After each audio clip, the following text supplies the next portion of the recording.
Assalamualaikum warahmatullahi wabarakatuh. Kami dari kelompok 10 yang beranggotakan Rina Ridara, Alia Rizky Sabrina, Muhammad Hafiz Pahlevi, dan Raffi Sarni ingin menampilkan hasil kerja desain dari kelompok kami yang merupakan tugas besar dari mata kuliah perancangan permukiman yang dikoordinator oleh Bapak Insinyur Bustari MT dan dibimbing oleh Ibu Agnia Sara STM Ars. Berikut penjelasannya.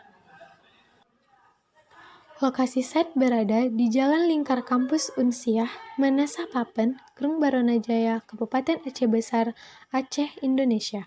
Jalan ini merupakan salah satu jalur menuju kampus Universitas Syah Kuala. Seperti yang terlihat di gambar, set berada di sekitaran permukiman, sekolah, dan kampus yang memungkinkan untuk pengunjung mengakses site dengan mudah. Set juga berada di pantaran Sungai Lamnyong. Dengan set yang berada di sekitaran kampus, sekolah, dan permukiman, sehingga banyak mahasiswa, dosen, anak sekolahan, dan warga sekitar yang menjadi pengguna site tersebut. Latar belakang. Taman dapat didesain dengan meniru bentukan dan fenomena yang terjadi di alam seperti yang diinginkan. Manusia dapat memanfaatkan taman untuk memenuhi kebutuhan jasmani dan rohani. Taman yang dibangun dapat memberi kesegaran dan kenyamanan udara. Selain itu, taman dapat memperindah lingkungan dan menghiasi sudut-sudut ruang lahan yang semula belum termanfaatkan dengan baik. Rumusan masalah ini adalah terdapat banyak lahan kosong yang belum dimanfaatkan dengan baik. Aktivitas orang-orang yang sangat sibuk membutuhkan tempat untuk rekreasi dan refreshing. Tujuannya untuk menciptakan lahan yang dapat digunakan oleh banyak orang dengan fasilitas yang dibutuhkan sebagai tempat berekreasi. Latar belakang taman ini dibuat karena adanya ketersediaan lahan yang berpotensi untuk dijadikan area terbuka hijau yang apabila dibangun maka dapat membantu pemerintah untuk memenuhi minimal 30% area terbuka hijau pada suatu daerah. Taman ini juga memiliki potensi yang besar karena letaknya yang berhadapan dengan sungai sehingga dapat menarik pengunjung dari kalangan mahasiswa maupun warga sekitar. Hal ini dapat terjadi juga karena letaknya yang strategis. Salah satu studi preseden yang digunakan untuk mendesain taman pada mata kuliah perancangan permukiman ini adalah Hisane Park yang didirikan oleh arsitek Sana Lark. Luasnya adalah 30.000 meter kuadrat. Tahun dibuatnya 2014 dan berlokasi di Istanbul, Turki. Terletak di antara tepi barat daya Beyoglu dan Jalan Tarlibasi yang sangat diperdagangkan, desainnya bermaksud untuk melibatkan kembali penduduk dan pengunjung ke dalam kualitas alami lingkungan perkotaan sebagai ruang publik alternatif bagi orang untuk menikmati bersama di kota yang padat ini. Desainnya dalam dialog dengan pandangan menyapu dan flora halik, yaitu tanduk emas. Tetapi juga menciptakan ruang publik besar untuk pemrograman budaya dan kontras ruang intim untuk beristirahat, menikmati naungan pohon, bermain, dan menghabiskan waktu bersama masyarakat. Bahan dipilih untuk menawarkan tekstur alternatif dan akrab untuk kekerasan permukaan kota, dan untuk mengundang narasi ke dalam desain permukaan untuk melibatkan imajinasi orang tentang kota di luar. Berikut adalah contoh preseden yang ada di Hangzhou, Cina, yaitu Lakeside Garden. Dibangun pada tahun 2018 dengan luas area 10.000 meter persegi. Taman ini terinspirasi dari dongeng klasik The Peace Blossom Valley. Dongeng ini menggambarkan sebuah tempat di hutan yang seluruhnya terbuat dari pohon persik, di mana bahkan tanahnya ditutupi oleh kelopak bunga persik yang ditempati oleh hewan dan orang-orang dari segala usia, tapi penduduknya sangat ramah. Desa ini merupakan tempat pelarian leluhur mereka saat terjadi kerusuhan dulu pada dinasti Qin. Jadi taman ini menciptakan taman yang harmonis antara manusia, alam, dan sejarah. Selanjutnya, user analysis. Pengguna pada taman yang akan dirancang ini meliputi pengunjung seperti anak-anak, mahasiswa, dan orang dewasa. Untuk pengelola yaitu contohnya pelayan kafe. Kemudian, activities analysis. Pada taman ini seperti parkir kendaraan, bermain, jogging, bersepeda, duduk bersantai, berfoto dan menikmati pemandangan, makan dan minum, dan membaca. Analisa fasilitas.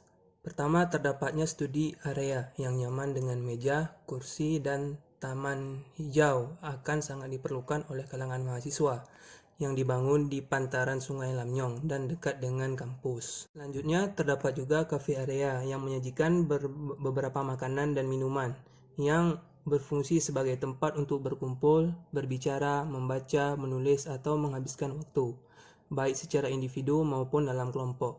Selanjutnya, terdapatnya area hiburan anak-anak, tempat yang dirancang khusus untuk memungkinkan anak-anak bermain di sana, biasanya di luar ruang. Selanjutnya juga terdapat area umum, sebagai tempat untuk berteduh dan tempat istirahat sambil menikmati pemandangan, yaitu salah satunya membangun gazebo untuk mendukung aktivitas tersebut. Selanjutnya juga terdapat area jogging dan sepeda, jalur yang dikhususkan untuk melakukan aktivitas jogging dan bersepeda, serta aksesibilitas pejalan kaki. Selanjutnya juga terdapat area parkir. Tempat parkir adalah lokasi yang diperuntukkan untuk parkir, baik di aspal atau tidak beraspal, dengan parkir paralel, parkir tegak lurus, atau parkir miring.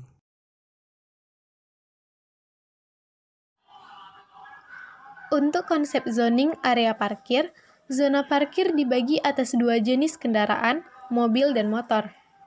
Area parkir berada di bagian paling depan karena paling dekat dengan entrance, agar akses sirkulasi mudah. Slot parkir berjumlah 20.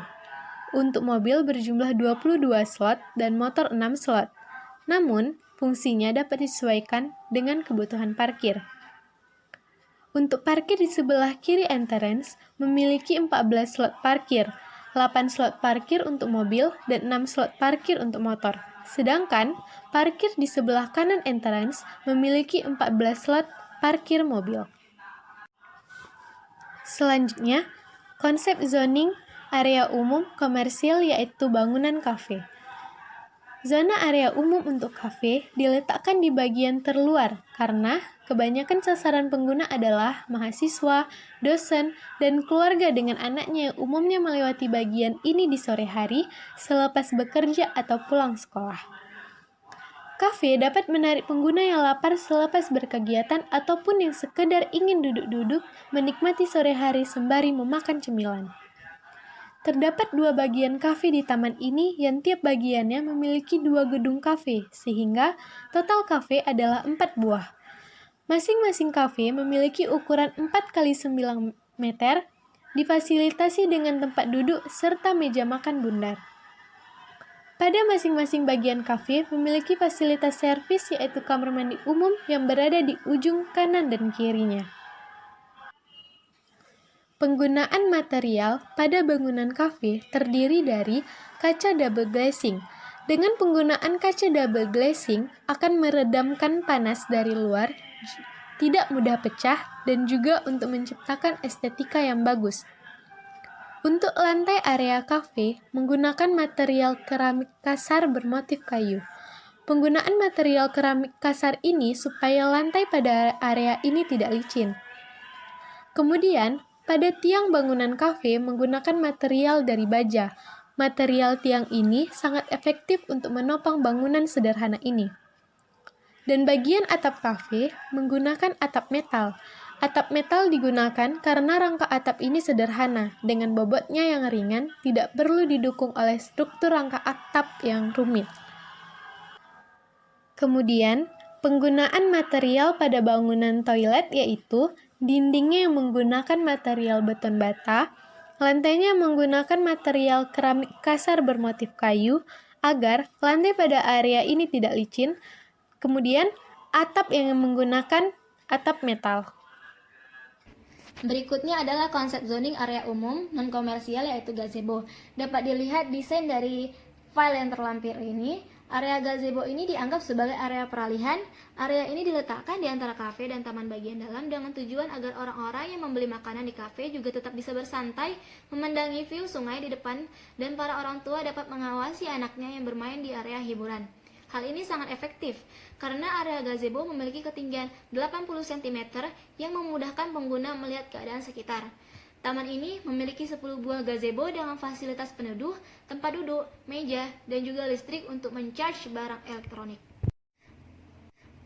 Penggunaan material dari gazebo ini adalah tiangnya yang terbuat dari pipa besi.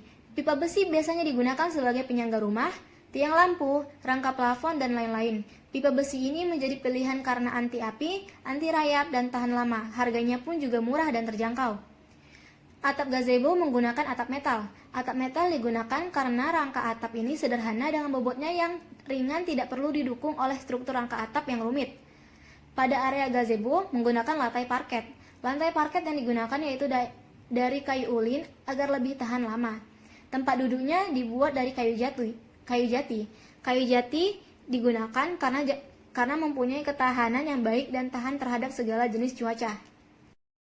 Konsep zoning di area umum yang berhadapan langsung dengan sungai digunakan sebagai area umum ekstra di mana pengguna dapat bersantai di ayunan dengan view lebih dekat dengan sungai.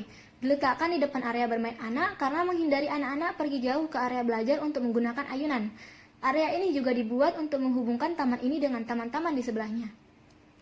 Penggunaan material ayunan adalah atap kayu yang menggunakan jenis kayu ulin, ayunan yang menggunakan besi anti karat, dan jalan di bawah ayunan menggunakan batu alam. Tiang-tiangnya juga menggunakan tiang beton. Konsep zoning area belajar. Area belajar diletakkan di bagian dalam untuk mengurangi kebisingan yang bersumber dari jalan besar. Meskipun begitu, vegetasi pohon di bagian ini tidak begitu banyak, dikarenakan jalan di daerah ini tidak begitu ramai digunakan pengendara lalu lintas. Beberapa vegetasi tetap diletakkan pada bagian ini namun tidak mencolok. Hal ini dilakukan agar view gazebo juga tidak begitu terhalang oleh pohon-pohon besar. Terdapat 6 ruang belajar pada bagian ini, 3 buah dengan meja bundar, 3 buah dengan meja persegi, dan 2 tempat untuk berdiskusi tanpa meja. Hal ini dikarenakan aktivitas mahasiswa atau pelajar yang beragam. Beberapa dari mahasiswa atau pelajar akan ada yang membutuhkan meja, namun ada pula yang tidak perlu karena hanya bertujuan membentuk forum pada area ini. Selanjutnya, tempat duduk yang ada di area belajar memiliki ukuran meja 200 x 60 cm, ukuran bangku 200 x 40 cm. Untuk material meja dan bangku di area belajar ini menggunakan kayu ulit dan besi sebagai rangkanya. Mengapa kita memilih kayu ulit? Karena kayu ulit ini sangat cocok digunakan untuk material luar bangunan karena memiliki tekstur yang kuat, tahan rayap, dan tahan terhadap perubahan suhu. Selanjutnya, tempat duduk lain yang ada di area belajar. Pada area kiri bisa dilihat material pada tempat duduk ini dibuat dengan beton dan lantainya juga terbuat dari beton. Pada gambar sebelah kiri bisa juga dilihat terdapat tempat duduk juga yang materialnya terbuat dari kayu ulit. Dilihat juga pada area jalan ini menggunakan lantai keramik kasar. Penggunaan material keramik kasar ini tujuannya supaya pada lantainya tidak licin. Selanjutnya, untuk area peneduh jalan menuju area diskusi, pada peneduh jalan ini menggunakan material berbahan kayu. Kayu yang digunakan merupakan kayu ulit karena memiliki tekstur yang kuat, tahan rayap, dan tahan terhadap perubahan suhu. Selanjutnya, pada area diskusi dengan yang bentuk bulat seperti ini, menggunakan material untuk tempat duduknya dengan menggunakan kayu ulit. Dan untuk lantai tempat duduknya itu, bagian lantainya menggunakan beton. Pada area diskusi ini juga terdapat kolam kecil dan materialnya itu menggunakan dari batu alam gamping. Selain elegan, batu alam ini memiliki ketahanan yang kuat. Berikut area hiburan anak-anak. Zona area bermain anak ini diletakkan di tengah, di bagian dalam, tepat di depan gazebo, agar orang tua yang menunggu anaknya bermain tetap dapat mengawasi anak-anaknya bermain. Area ini tidak diletakkan dekat dengan entrance untuk menghindari anak-anak yang bermain di samping jalan. Kemudian pada area ini terdapat 3 bangku taman yang diletakkan di samping jalan taman agar orang tua dapat mengawasi lebih dekat anak-anaknya saat bermain.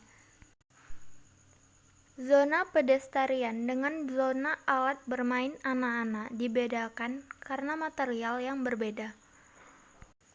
Pada area alas bermain, menggunakan material yang mampu meminimalkan benturan saat anak terjatuh dari peralatan mainan. Ini adalah penggunaan material pada area bermain anak. Terdapat beberapa material yang dipakai pada area ini, seperti lantai pasir halus yang ditempatkan di bawah mainan pada lingkaran-lingkaran tersebut. Penggunaan pasir halus ini, seperti yang saya jelaskan sebelumnya, ia akan mampu meminimalkan benturan saat anak terjatuh dari peralatan mainan. Kemudian, pada jalur jalan taman di tengah area bermain, menggunakan material lantai keramik kasar. Penggunaan material ini supaya lantai pada area ini tidak licin. Kemudian, pada area samping yang berbentuk segitiga ini menggunakan material kayu jati. Ini digunakan karena mempunyai ketahanan yang baik dan tahan terhadap segala jenis cuaca. Berikut beberapa jenis vegetasi yang ada pada taman ini.